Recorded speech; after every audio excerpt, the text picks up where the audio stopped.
talkative group tonight. Hello, everyone. We're getting started. I would put my cell phone on vibrate, but I don't have it. Pretend. Here, so. Okay. We are we're starting the May 13th meeting of the Bonner Milltown Community Council. We will start with a roll call of who's present. Jane Kip. Jane. Emily Herndon. Online. John Wilkie. Okay. And not present is Karen James, who let us know she wouldn't be here, and I'm Rick Hall, the chair. We need approval of minutes from April 8th. Has everyone had an opportunity to see them? I make a motion that we approve the minutes. I'll make a second. Motion is made and seconded. We approve the minutes. All in favor? Aye. Next, our favorite thing, the Bonner history. Approval of minutes. Oh, what? We did the agenda. Oh, where's the agenda? Oh, I don't know. Oh, we did the agenda. We shouldn't be approving the agenda because they need to make an Yeah. alteration to the agenda. Under speakers, Emily Rapaz was here last time. She will not be here again. That's something that did not get edited. So now the approval of the minutes. Okay. Motion to approve the amended minutes to reflect that Emily will not be here. Okay. Right. That's the approved the agenda, not minutes. Oh, sorry, agenda. Gosh, see, you got me off. Seconded. Okay. All in favor? Aye. Aye. Seemed confusing, but it was, and it was. Yes. Now we've done the minutes, correct? Yes, now we're doing the minutes now. Now we're in Bonner. Now we're at the Bonner history tidbit. We're gonna go with that. Let's tidbit away. Up there, okay? Yep, on the camera. We'll swing it towards you. Yeah, I'm Kim Brigman from the Bonner Milltown History Center, and welcome to all the illustrious folks here in the room tonight. On June 5th is Bonner School's graduation, and Bonner tends to make a big deal, which they should, of their 8th grade graduation exercises. And among the things they do is they give out awards, and a lot of the awards are dedicated in the memory of illustrious people in the community or in their history. And so I've got a list of 8 awards that are given out for the people that are memorialized. And I'll go through it quick because I know it's a full agenda. But I'd like to present it. The first one, and they're kind of in chronological order. First one is Ella Falligan Memorial Penmanship Award. And Ella Falligan, 1889 to 1981, began teaching at Bonner School in 1923 and retired in 1957, followed by several years of substitute teaching at the school. She taught mostly grades 3, 4, and 5. And Miss Falligan, who grew up in Missoula, was one of the school's early typing teachers that is better remembered for her passion for good penmanship. The second one is the Walter Hook Art Award. Walter Hook was born in 1919, died in 1989. He was a Bonner School graduate whose 30-foot mural depicting the logging industry was installed in the school cafeteria in 1957, roughly right on the far wall there. Turn off yours. Turn on mine. There you go. That'd be good. Go ahead.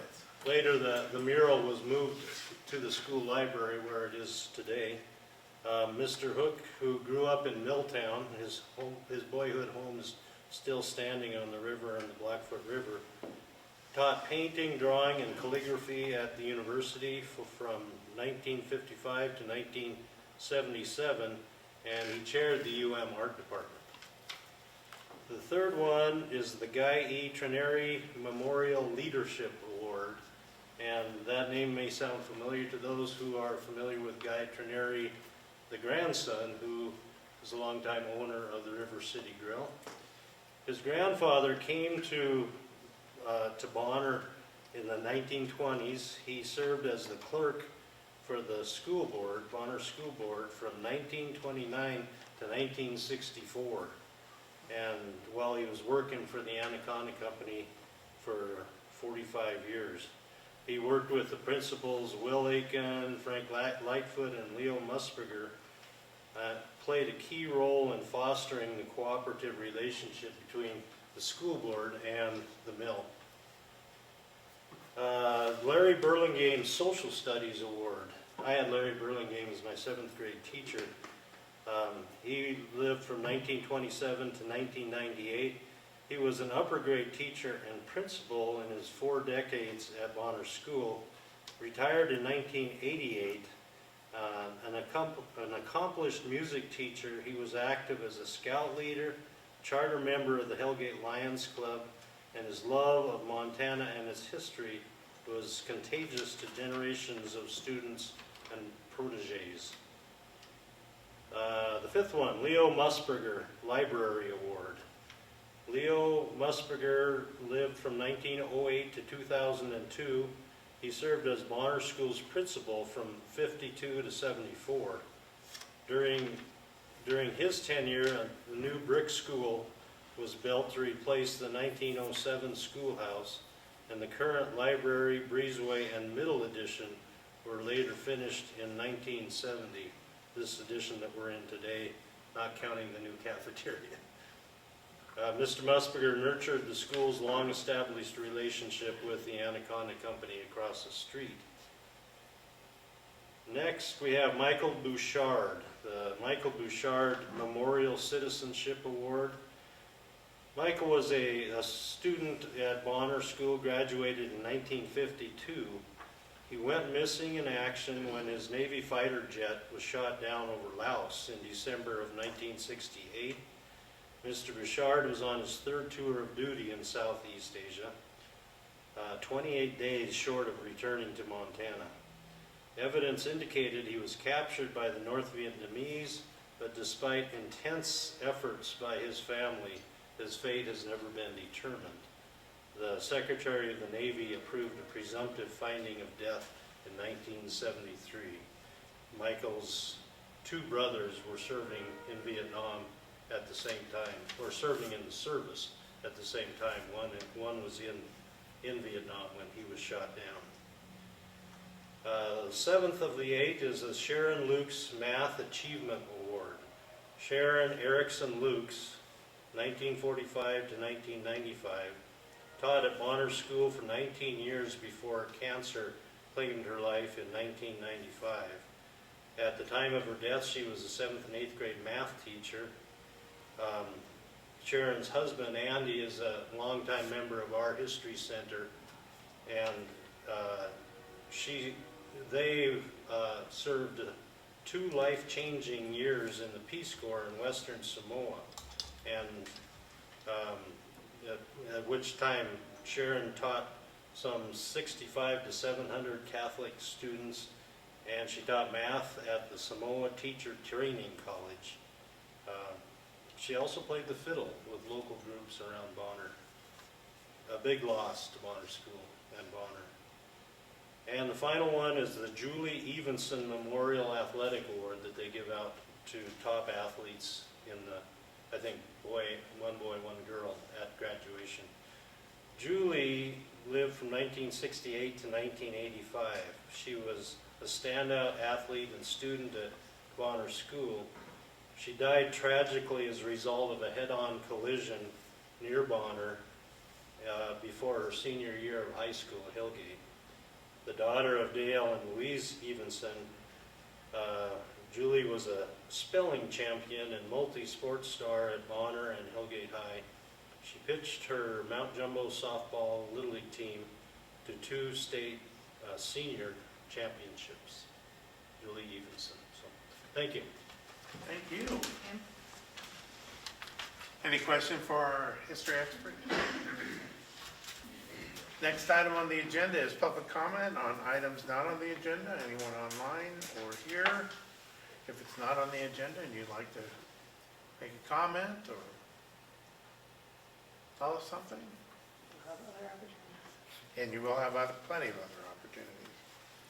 Announcements, none? And we move on to our speakers, starting with Commissioner Strohmeyer, Big Sky Rail Authority. Okay. I see you have the font in bold for my presentation. I'm not sure what that means, so. I'm terrible at formatting, that's what it means.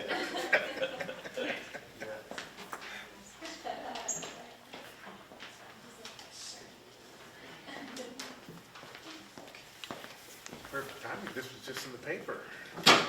Thank you. Indeed, all right. There's fine. Right there's fine. Yeah. All right. I think I know everyone in the room here. If anyone's online who does not know me, I'm Dave Strohmeyer. I'm one of your 3 county commissioners here in Missoula County.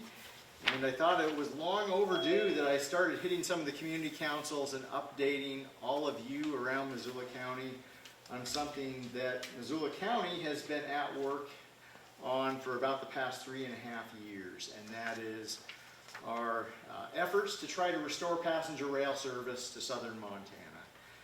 So as some of you may know, or some of you may even remember, up until 1979, there was passenger rail service right through here, through Missoula County, and you could have jumped on a train at the north end of Higgins Avenue in downtown Missoula, traveled to the east all the way to Chicago, traveled to the west all the way to Seattle.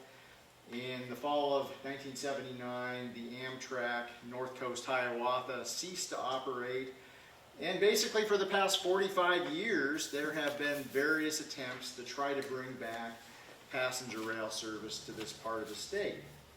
As many of you probably also know, the Empire Builder continues to exist and operate to this day. This is Amtrak's Empire Builder route that stretches along the High Line or the northern tier of Montana.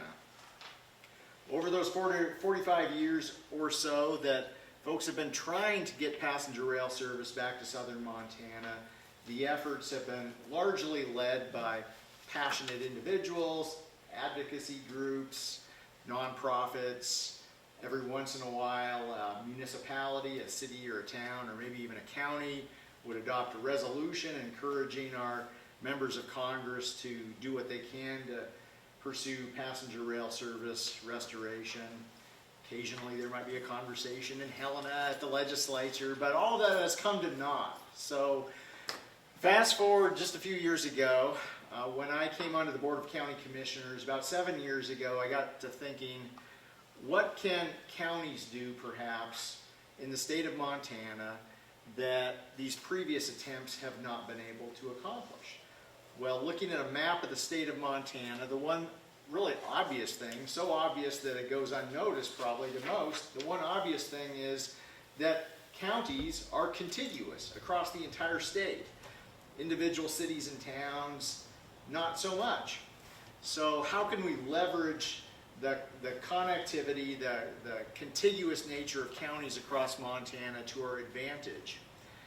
So after kicking around a few ideas with our county attorney's office, we discovered that there was a 1993 law on the books here in the state of Montana that apparently folks had forgotten about for about 3 decades.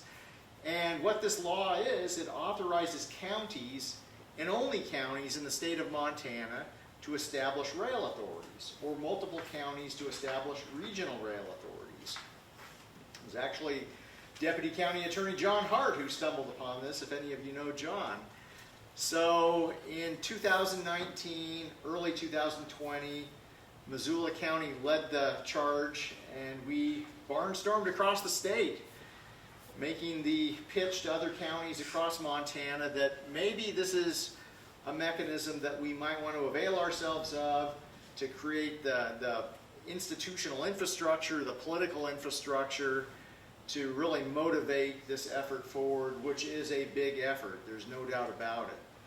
So in November of 2020, 12 counties across the state, from Sanders on the west side, butting up against Idaho, to Webo County, way over on the east side of the state, came together, executed a joint resolution to establish the first ever regional passenger rail authority in the state of Montana, which we called the Big Sky Passenger Rail Authority. Since that November of 2020, we have been at work adding additional members, and so now we're up to 19 member counties across the state, and we have seen a great deal of success, and I can describe a few of those points of success to you just ever so briefly. So when we established the rail authority, folks asked us, why the heck are you messing around with this in the middle of this global health crisis, the pandemic? And the answer we gave to folks, from Webo clear over to Sanders County, was consistent, that at some point in time there would be federal legislation related to infrastructure, an infrastructure bill of some sort, and unless we got our acts together, acts, not AX, but ACTS, unless we got our act together, we're going to get caught with our pants down, because there will be this federal commitment to infrastructure, and we need to be prepared. And that's exactly how it played out. So in the bipartisan infrastructure law, there was language that directed the U.S. Department of Transportation, and it helped that the rail authority here in Montana helped draft the language that got into the law. But this direction was given to the U.S. DOT to conduct a nationwide study of restoring discontinued Amtrak routes. And so we got to work, and we worked with members of Congress across the aisle. Roger Wicker from Mississippi, Republican senator, our very own Senator John Tester, who both of them served on the Senate Commerce Committee. And this study has been going on for about 12 months, a little over 12 months, probably about 14, 15 months now. And the final results of the study are going to be delivered to Congress later this year, but we already know that this North Coast Hiawatha route through Montana is one of the preferred routes that is going to be recommended to be restored. So this is a huge deal for the state of Montana, for the entire region. We also are not solely focused on east-west connectivity. And sorry for those online, you don't have the brochure that I just handed out, but if you look at the brochure with the map of the state of Montana, you'll see not only the bright blue Empire Builder line across the High Line, but you will also see those orange lines going east-west, and that's the old North Coast Hiawatha route. But you'll also see some north-south lines descending through Beaverhead County, south of Butte, because at one point in time there was passenger rail service between Salt Lake City and Butte. And also you'll see the line or lines extending south-southeast from Billings, because again, at one point in time there was passenger rail service between Denver and Billings. And I'm happy to report that Montana has really become the epicenter and the western hub for expanded passenger rail service, because not only do we have the one preferred route, the North Coast Hiawatha, but a few months back the Federal Railroad Administration announced a second preferred route through Montana, and this one extending from El Paso and Denver all the way to Billings. And aspirationally, at some point in time, we would love to see that line connected all the way to Alberta and Calgary and Edmonton, because I think some of us in Montana forget that there's a whole other country to the north of us, and Alberta actually has 4 times the population of Montana. So if we're thinking about both for commerce and also for tourism potential, connecting our two countries and our state and the province of Alberta makes a lot of sense. The other big bit of news, and this is even bigger news than being a recommended preferred route in the long distance study, is that the Big Sky Passenger Rail Authority was the applicant for including the North Coast Hiawatha route in a program called the Corridor Identification Program. And that, I know that sounds pretty bland, but it's a big deal, because this is the mechanism by which the Federal Railroad Administration is going to move any of those recommended routes into the project development pipeline. And so this route right here through Missoula and Missoula County is the only new long-distance route in the entire United States that was accepted into this program. And so what that means is that within the next few months, we're going to be kicking off the first step of this program, which is to develop the scope, schedule, and budget to create what they call a service development plan for this route. A service development plan will answer all of those burning questions that so many folks have, like where will the station stops be? What does the schedule look like? What sort of trains are going to operate on this route? And what sort of infrastructure investments are going to be necessary to support what we intend to be a model 21st century passenger rail service that can be replicated elsewhere in the country. So we are off to the races. Some folks might be asking, is this just another feasibility study? No, that train has left the station. The Federal Railroad Administration, the US DOT, has determined this is feasible. We are into project planning, and after the service development plan, we'll move right into engineering and environmental analysis, and hopefully within 2.5 to 3 years, we'll have a shovel-ready project that we can get cracking with. So, what's up and coming here in the next few weeks in Missoula on June 7th? All of you, either here in the room or online, are invited to join us at the Missoula Public Library. The Big Sky Passenger Rail Authority will have its annual meeting in Missoula at the library. This is a day after. There will be a big meeting here with the Federal Railroad Administration on the long distance study, so there will be representatives from US DOT, Amtrak, industry. I should say that on our board of directors, we have BNSF Railway, we have Amtrak, we have the Montana Department of Transportation. We have all 3 of the tribal nations represented on our board through which this corridor will pass. And we also have 1 director on our board from each of the member counties. So we've got 19 member counties. And with that, I think I will stop talking. It's exciting, an exciting time. Just as I say that, I do want to say one more thing. So probably the bigger accomplishment for the Rail Authority, in my estimation, and the Rail Authority is a government agency, it's not a nonprofit entity, it's a subdivision of state government. The bigger thing for me is the level of collaboration and coordination across the state. I have never seen anything like this in all of my years of public service. So, for instance, when is the last time, do you think, that Missoula County worked hand in hand with Webo or Dawson County? Anybody? Never. It has not happened before. This is crazy. Missoula County working with counties that in other contexts would be seen as ideologically, priority-wise, unlike an urban county such as Missoula. Yet here we are working together across east-west urban-rural divides, and what that, for me at least, has given me hope is that in our deeply divided country and state, there's still a few things we can agree on and work together on, and we believe firmly this will be a transformational project for the entire state. So, with that, I'm happy to answer any questions if we have time. Absolutely. Oh, the hands are flying up. Kim? Go ahead, Kim. Do you need to have all the counties on board? No. So think about this. The Empire Builder along the High Line, that's existed for decades. There's been no rail authority in the state of Montana. Plus, this is not just a Montana thing. This is a 2,300-mile long distance passenger rail route connecting Chicago and Seattle. The other states don't necessarily have rail authorities. This is a federal undertaking. The value of the rail authority, getting as many counties in Montana coming together around the table, is that there's power in numbers. It gives all of our counties in Montana, through which this corridor would pass, a seat at the table.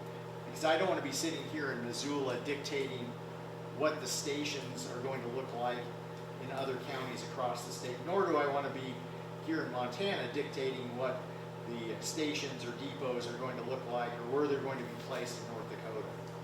So, no, you don't need to have every county in the state. And if you notice on the maps, the counties that we've invited to participate in the rail authority were those counties that were at one point in time bisected by the North Coast Hiawatha, or counties that would potentially see north-south connectivity in the future. Right? Your best guesstimate, when do you anticipate the first rail service passenger rail service will be in Missoula? Okay, I'm going to give you my best case scenario. All the stars continue to align. My first priority is to get this thing moving while we're still alive. I don't want to be on a funeral train. So that's priority one. But 7 or 8 years, I mean, best case scenario. And that seems like a long time. And it is a long time. We put a human being on the face of the moon in a decade. You'd think that we could get something like this going on planet Earth a little bit quicker. And we built the entire transcontinental railroad across the United States in a quicker period of time than what I'm talking here. But when you guys know who worked in the world of construction and projects, things always take way longer than you would think or hope for. We've got about 2.5 years worth of planning, engineering, and there will undoubtedly be some snags along the line. And then, so once you get the, let's just say 3 years worth of planning, and some of the infrastructure improvements that will be necessary will be things like adding additional sidings or double tracking in areas just to avoid freight and passenger trains impeding one another. That's going to take probably a couple of years worth of work on the ground doing that. And then there's the trains themselves. How could we forget that? So there is currently a backlog of and a limitation on manufacturing potential in the United States for the actual trains. So we're going to have to figure out how production can get amped up to match the demand. And we are actually in contact with a few different rail manufacturing firms, trying to see what we can do to entice them to Montana, because there will be a need here and throughout the region. And that's several years worth of time there to get those train sets up and running. As just an aside, one of our collaborations with Mineral County, our friends to the immediate west of Missoula County, is on a hydrogen production facility.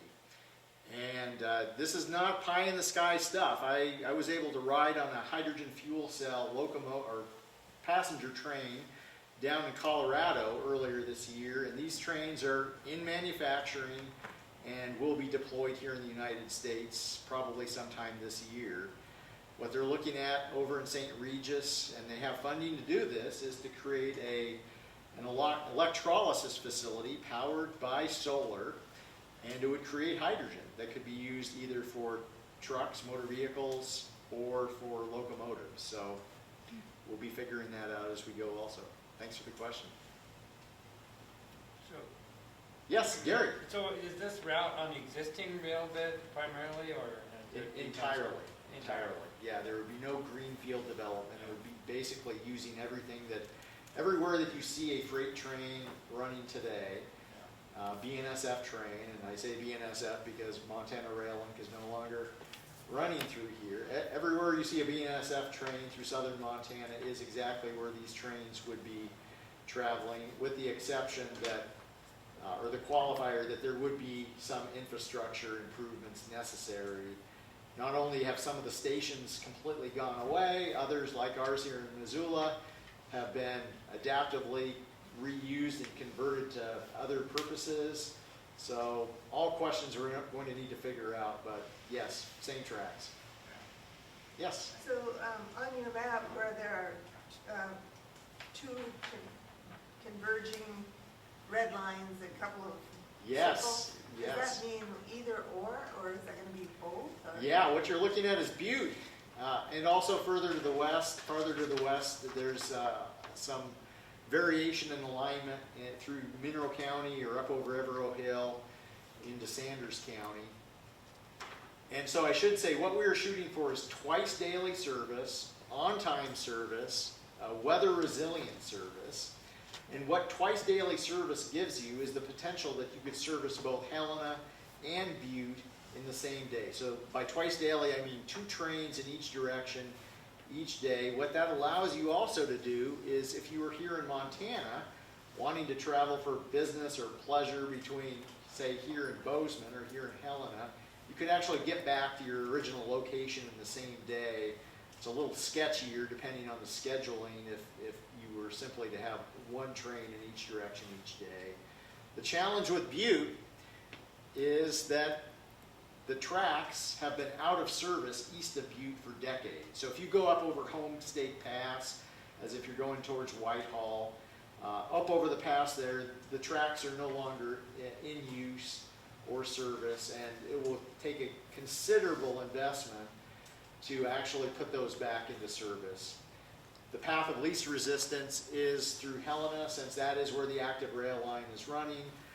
The folks in Butte, though, being the folks from Butte, have definite desires and plans to try to get that train moving through Butte once again. And it could also be north-south, because even if it becomes cost prohibitive to run a train east of Butte, there is active rail line south of Butte. That's the Union Pacific that would go down Dillon, Lima, on into Idaho. Yeah. Yep. Just so you know, we have an out-of-use train depot here in Milltown that is looking for a place to... Are we going to tour that tomorrow? Is Yes. that okay?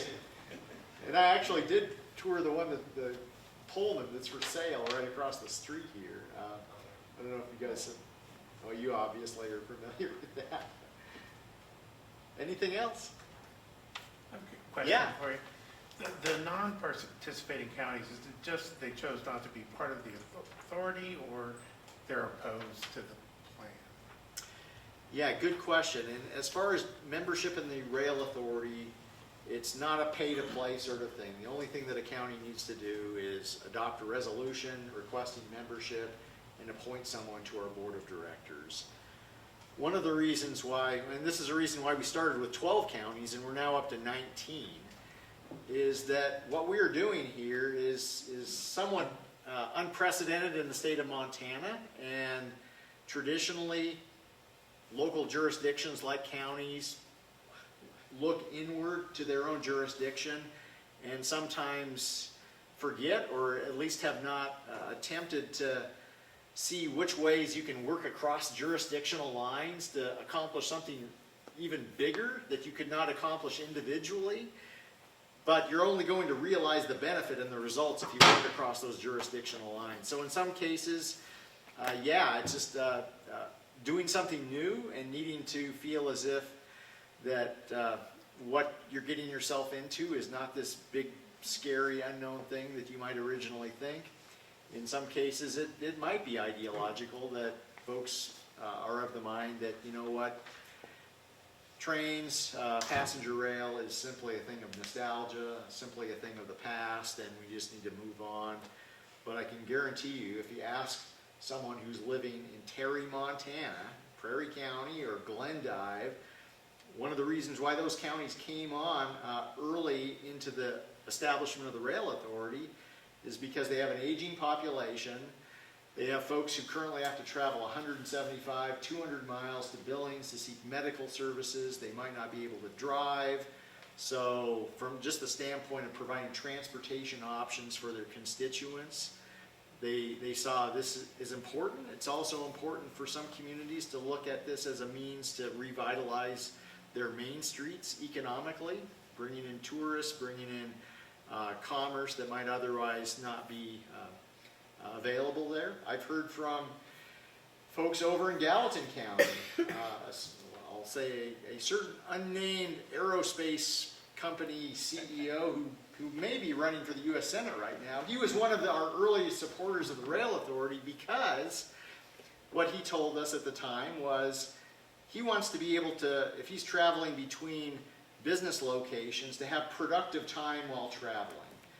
If you've ever tried to be very productive on a plane, not a great place to get work done. If you're trying to drive hundreds of miles across our roads here in Montana, oftentimes during the winter especially, as you're white knuckling it, you're not going to get a whole lot of work done while you're traveling. If you're on a train, You can open up your laptop, use Wi-Fi, you can accomplish work and have productive time while you're traveling.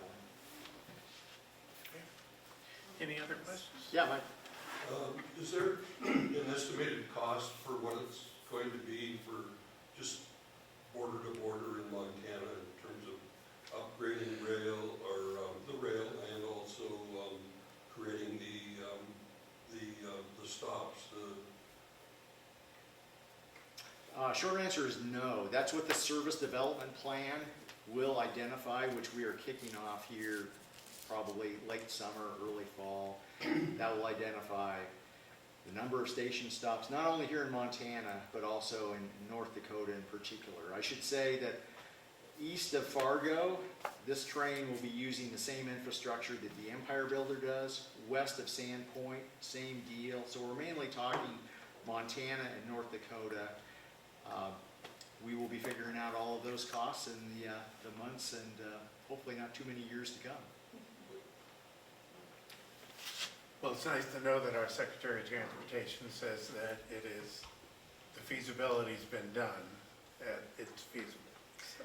Yeah, I spoke with him briefly at the airport the other day, and he's well aware of our efforts here in the state of Montana.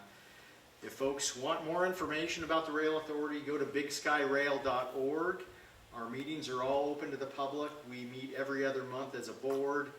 Drop in. They're all virtual meetings just because, and I guess that's one of the silver linings of the COVID experience is that we're able to have online meetings like we do tonight, and we're able to do these meetings of the Rail Authority virtually, which would have been just both logistically and cost prohibitive to have in-person meetings when you have a state that's between 600 and 700 miles in width. So check out our meetings and come on down to the public library on June 7th for our annual meeting. Yeah. Mike.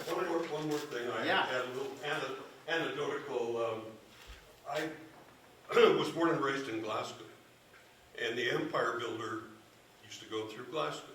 Well, I used to, when I was a youngster, travel from Glasgow to Chicago on the Empire Builder. And I happened to meet one time on my trek, oh, geez, I just lost her name, Shirley Temple on the train. It was quite an interesting endeavor for a 14-year-old boy. That's fantastic. Just about everyone has some train story in their family history. So, all right. Thank you so much. Thank you. All right, next on our agenda is Lauren Ryan from Missoula County Planning Department. Yes, thanks for having Thank you me. for This is not as exciting as trains, but I'll try to make it as thrilling as possible. So I'm Lauren. I'm a planner with Missoula County in the Long Range Planning Division. And I'm here to talk about, we have a rare occurrence of 2 properties that are currently being de-annexed from the city of Missoula's jurisdiction and coming within the county's jurisdiction. The 2 tracts are located off of Deer Creek Road. They're the 2 parcels that are just to the east of where the storage unit facility is, one right along Deer Creek Road there, and then the one closest to the river, just south of I-90 there. So, like I said, actually this evening at the city council meeting, they're going through the process of the de-annexation right now, this evening, so assuming that goes through. So I wanted to bring this item to the community's attention, to the community council, to talk about what the county is going to do in terms of zoning the 2 properties and amending the growth policy. With the de-annexation process, the parcels essentially become unzoned, so really, you know, anyone could build anything with no zoning regulations. So we wanted to go forth and zone those 2 properties and also amend the growth policy, which needs to be done in order to zone the properties. So I just wanted to go over a little bit. Staff completed basically an existing conditions analysis to look at, you know, what's the current infrastructure nearby, you know, looking at roads, availability of water, sewer, what are proposed uses for the property, and then looking at adjacent property uses as well. So both of those properties have been vacant for a while. There was a failed subdivision back in 2009, I believe it was, on that parcel there. There's been a history. I think a lot of people know that the Listener Honey people own the tract that's closest to Deer Creek Road there, and they've always kind of had hives on the property for a number of years now. Their proposal is currently to build a warehouse storage facility for basically some of their equipment on site. They're not going to be doing any sort of manufacturing out there. As far as I understand it, they send all of their bees to California to produce the honey, which is wild. I did not realize that that was part of the process, but they go out of state and then come back. I don't know a lot about beekeeping, but allegedly that's what they're doing. So we do know that is happening on their parcel. They have an approved septic system that allows a well and septic permit that allowed for up to a total of 24 employees on site. Talking with the property owner, he let me know that they would not have 24 employees. It would probably be 6 max, but I think the recommendation of the firm that they worked with was to go for a larger septic and well system for that site. As far as the tract that's adjacent to the river there, we haven't received any applications or know of what the intended use is for that property. But we did reach out to, they had a representative and staff reached out to them, let them know what we're proposing for the zoning, and they were fine with that.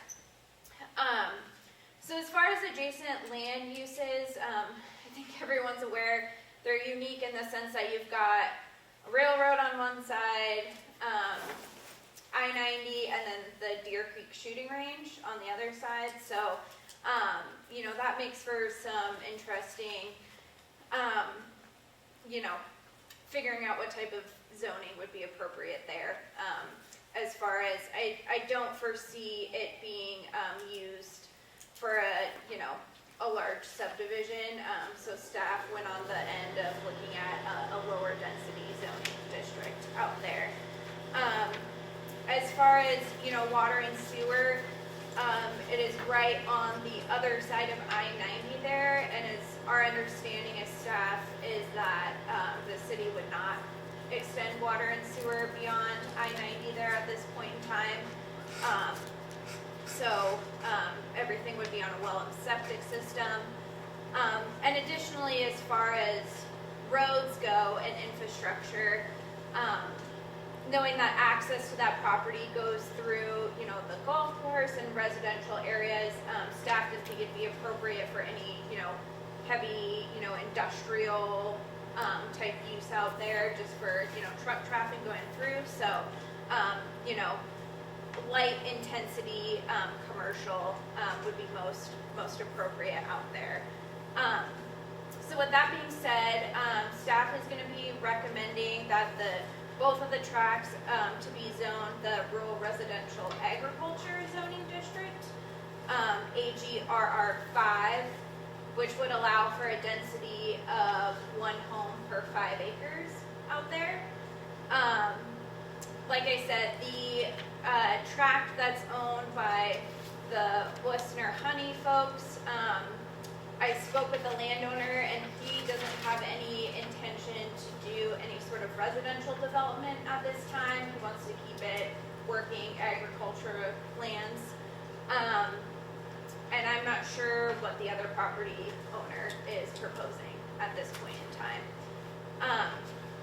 So as far as the ag zone, the purpose of that zoning district was to allow for, lower density residential use, and then also keep that, natural areas and any agriculture working lands allowed in that zoning district. In order to zone the property, we also have to put a land use designation on the property through a growth policy amendment.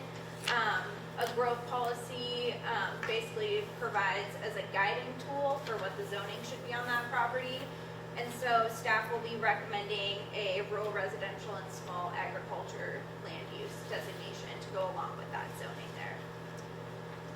So with that said, like I said, this evening, the city's taking action on this item, so we'll hear if they, I don't know why they wouldn't de-annex the property, but who knows? So assuming that they go through with that, and if there isn't any, major issues with our discussion tonight, tentatively we have a planning board hearing scheduled for this on July 2nd, and then a Board of County Commissioner hearing on July 11th. The reasoning for that large gap of time is we have to allow 45 days of public notice once we post the signs on site. So there'll be plenty of opportunity for public comment and feedback in between now and those hearing dates. And then if those do get adopted at those hearings, there's a 30-day period for the resolution of intent, and then a final resolution adopted after that. So like I said, plenty of time to provide public comment, but wanted to bring it forward to the board this evening to have any discussion, comments, concerns about those properties, what the zoning would be, or answer any questions. So with that, I'll stop talking for a moment and answer any questions. I do. Yeah. Why, I feel like this is unusual to de-annex something from the city. Yeah, So what was the thought so- process in here? Yeah, so my understanding, of course, this all came in through the city. My understanding, talking with staff at the city, was the folks who want to build that warehouse facility, they could not meet the requirements for fire suppression from the city of Missoula's fire, just because water is, they don't have access to city water out there. So my understanding was that was part of the issue, that they couldn't meet the fire suppression there. So that kind of, I think, started the conversation. And it's interesting because these are two parcels that are kind of, they're surrounded by county land. And so, and I think historically they've tried to de-annex before and it hasn't, gone through, but I guess this was the kicker and they kicked him out. So that's as far as my understanding goes with it. So So as part of the city, was it zoned? What was the yes, zoning? it was zoned, I believe, and I should have that. I believe it was their R40. I believe I'm doing this off of memory, so a 1/40 zoning district out there. One residence per. Which is obviously pretty limited as far as development out there. Yeah, I guess So- what surprises me is that the availability of sewer is something that many of us struggle with. And Right.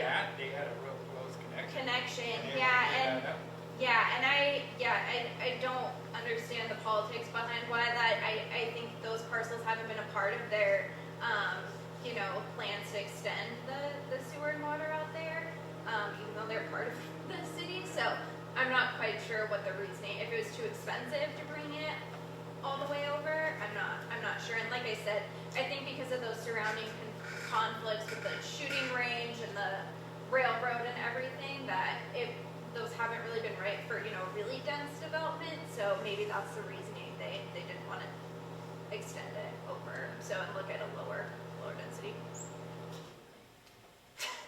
Whoever.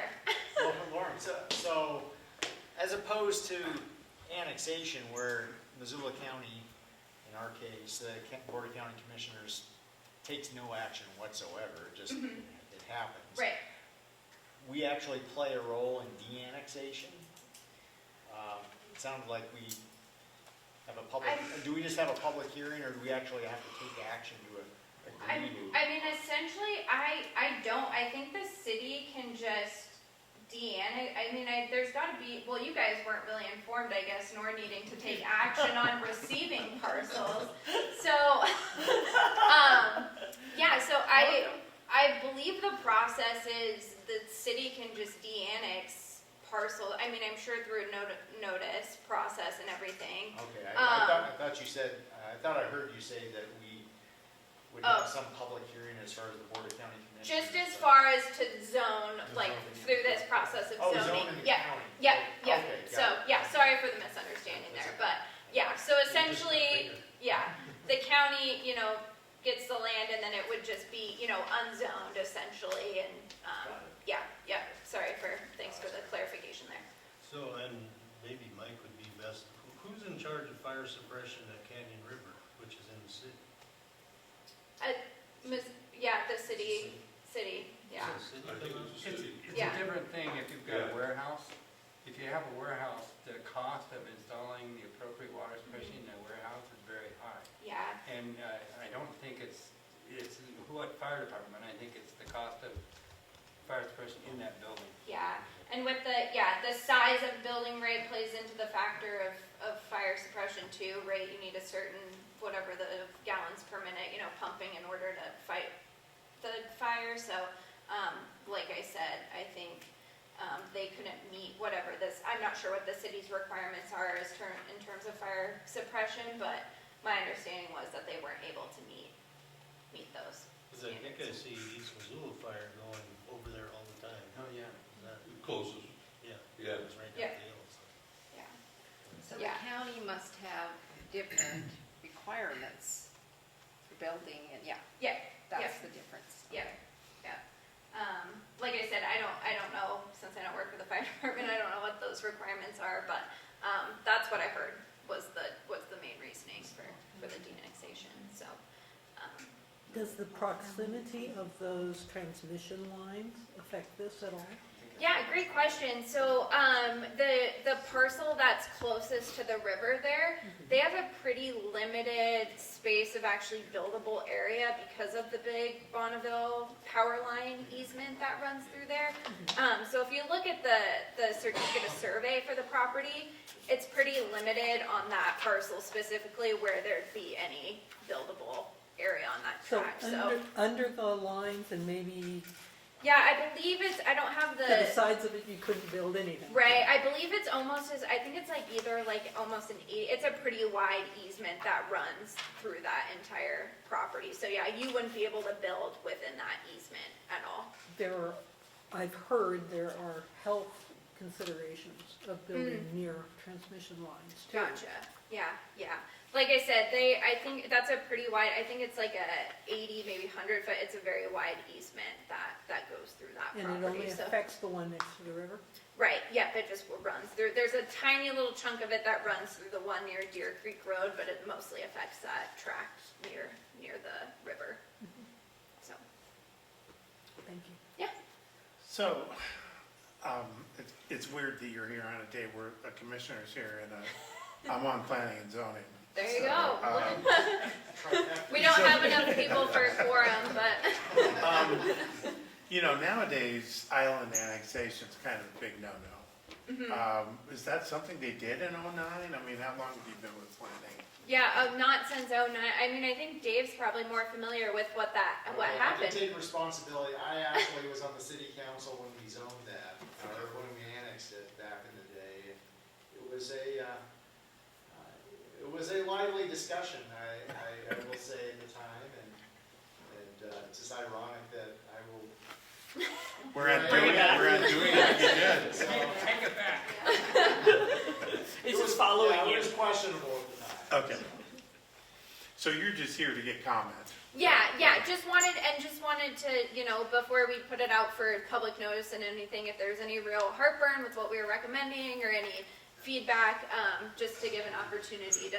Will it be on Missoula County Voice? Yep, good question. So, yeah, I wanted to have this meeting just to see if there was any major red flags you guys threw at me, but yep, I will get a Missoula County Voice page so you can provide public comment and get all of the information on the page there. So, And yep, we'll put that on our Yeah. Facebook page. great, awesome. Thanks, and I'm around for any questions afterwards too, so. Thank you. guys. And that concludes our speakers. So we are now in a bouquet period. That's an opportunity to recognize anyone for going above and beyond. Do we have any bouquets? I do. You do, go ahead. Shane Stack got the speed thing back on Tura frontage road over there. Oh, really? I know, so it flashed at me to tell me to slow down. Because That's why I really like it. Hey, I won't go that fast, but it goes from 55 to 45 by Peltsville, and sometimes just cruise along, and it flashed at me. So it was, and I even sent him a little email to say thank you. And so actually, it's got probably 20 years more life in it because a vehicle took it out and damaged it, so they had to replace it. Oh. The person who hit it. Oh. So we have 20 more years of telling me to slow down. So thanks, Very Jane. good. Any other bouquets? So, I have one for Dave Strohmeyer, whose amazing persistence has enabled this rail project to move forward. 7 years or more. That I've been at this? Yeah. Oh, since, no, 7 years to get the train rolling. I've been at this since about 2007. That's amazing persistence, so thank you. And hydrogen in the engine sounds really cool. Fuel cell in St. Regis, I mean, it's a whole new economy. So, thanks. Thanks, Derek. I certainly can't think of a state that needs connectivity more than Montana does. So, Seriously. you know, you take your life in your hands in the wintertime and on the roads at night. So, thank you. Any other bouquets? No? And another public comment period. Give everyone a second.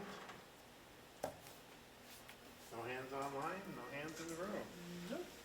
Communications. The school and special district election was Tuesday, May 7th.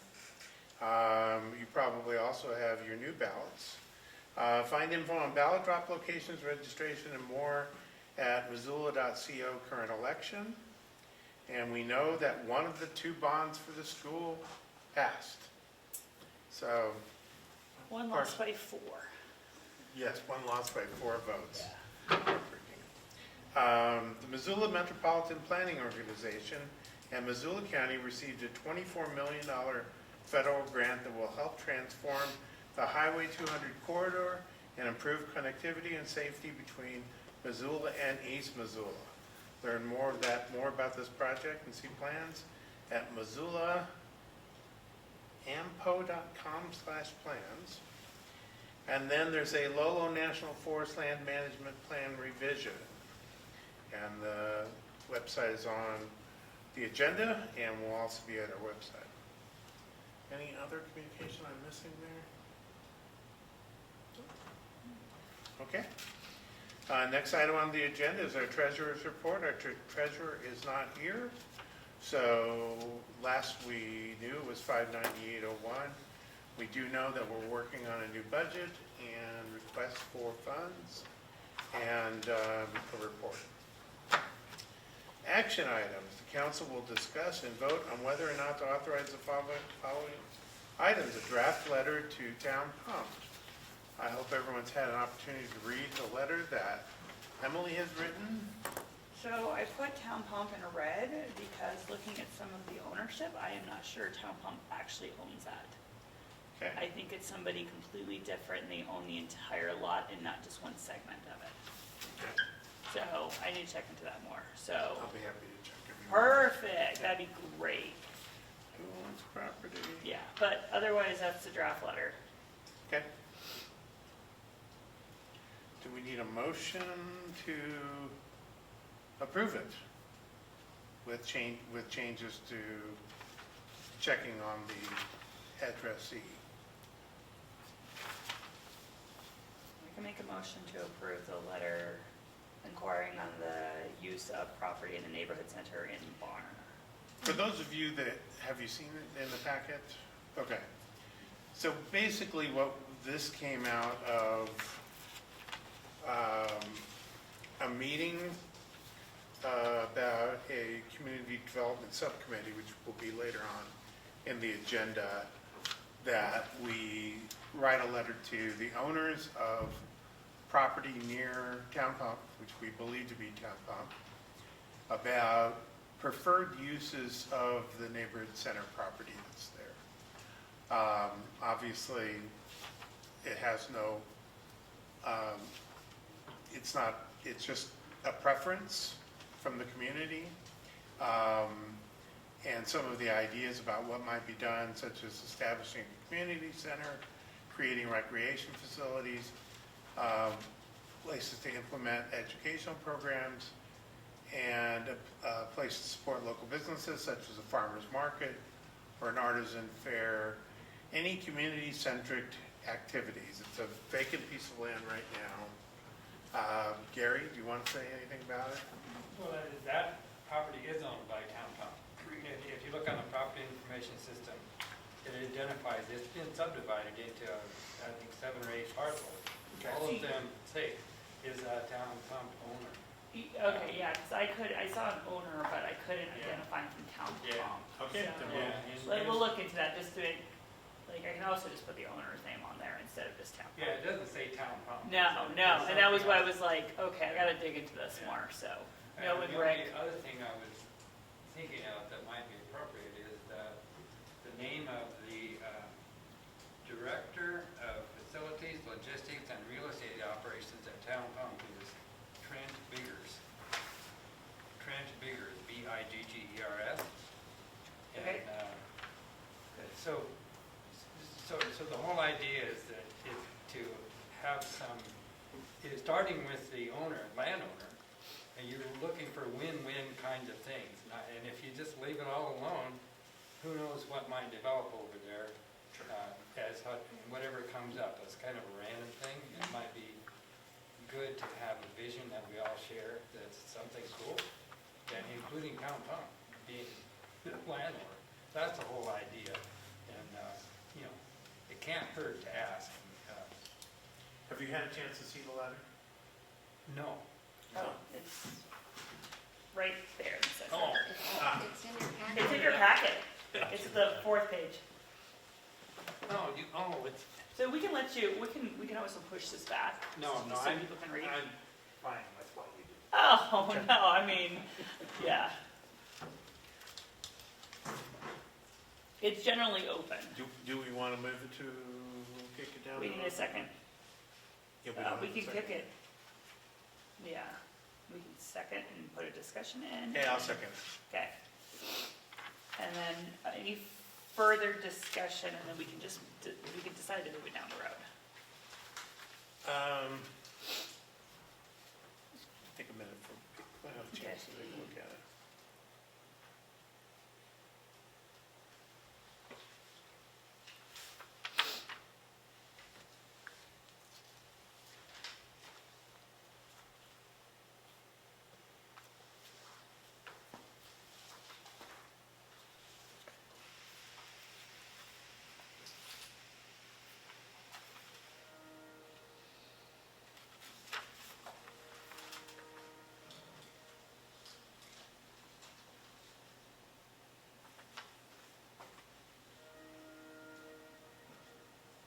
Any further discussion?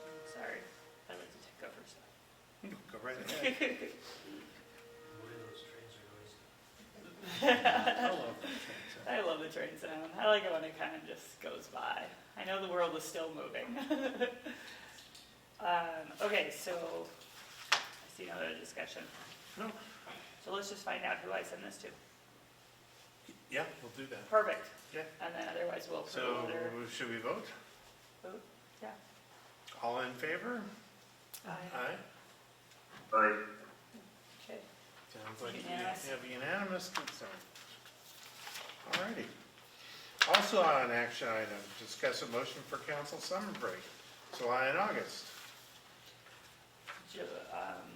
My personal opinion would be to take July off as tradition for the last couple of years, Okay? but I'm okay with whatever. Any feeling on it? August sounds good to me. Do we want to take them both off? Yes, Then let's have a motion. I will make a motion that we take July and August both off. Okay? And the school won't be available then anyway. No, it would be Zoom, so we could Right. always throw up any special meetings if you want to discuss anything or have anything. Of course, I'd rather have winter off because I'll be in Mexico. I but, know. you So I've invited the rest of us. All right. So So I it's been second. made and seconded. All in favor? All right. Aye. Aye. That's unanimous. Next, discussion items. The council will take note of any available updates in the following areas of interest. The oath of office, I did have it on here. For Bonner Milltown Community Council members, that would be me and Emily, or Emily and I. I'll get mine in this week. Emily got her scan and it was returned to her. So I'll find out if they actually accepted it. So, We'll find out what happened there. okay. Well, we put ours in. Okay. And the Bonner Milltown Community Development Subcommittee, we do have minutes to approve for that as well. Oh. It did. Yes, we have Okay. minutes.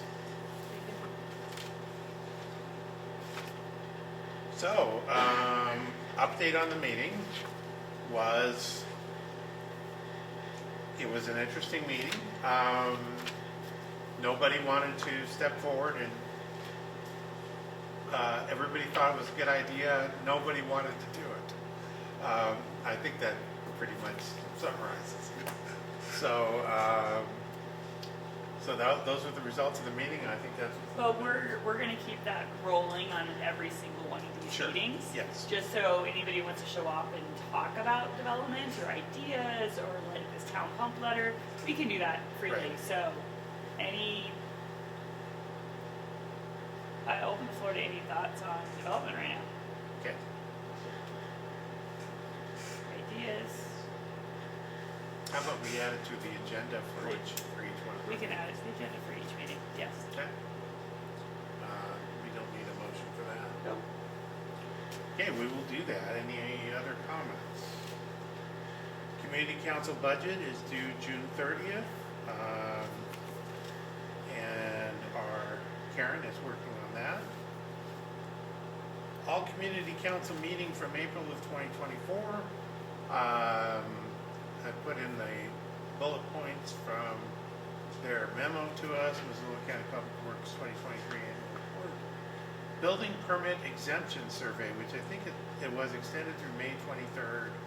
And that was essentially what do people feel they should be able to build with an exempt, without a permit, such as a barn or a Greenhouse. greenhouse, yes, things like that. Porch, utility building, something like that. So it's gonna be interesting to see the results of that. Those are on Missoula County Voice. The 2024 Missoula Rapid Community Food Assessment Survey. I don't know if there was a deadline for that, but there's a link on the agenda if you want to take part in the survey. Anything else? I posted it on Facebook. Oh, you did? For the entire meeting to be watched Okay, in its entirety. If people choose to. good. And now we open it again to public comment. Jane. Sorry. And Jane. Do that wrong every time. Just ignore me. No public comment? Can I comment? There you go. Oh, sorry. I forgot to say this earlier, but I'm really happy to let you know, in case you don't already, that a member of our community has received a great honor and a lot of new work and a job that he doesn't know for sure what it entails yet. But Kim Brigham has been appointed as a trustee of the Montana Historical Society, which is a big deal. As a what? We've got something running behind Sorry. us. So. Kim is a new trustee of the Montana Historical Society. Oh, fantastic. So, Congratulations. Thanks, Judy. Any other public comment? I'll say it. Please. Go ahead. I'm Representative Connie Keogh, and I've met a fair amount of you before when I've been out here and around. I currently serve in House District 91, and then the districts are changing, so, okay.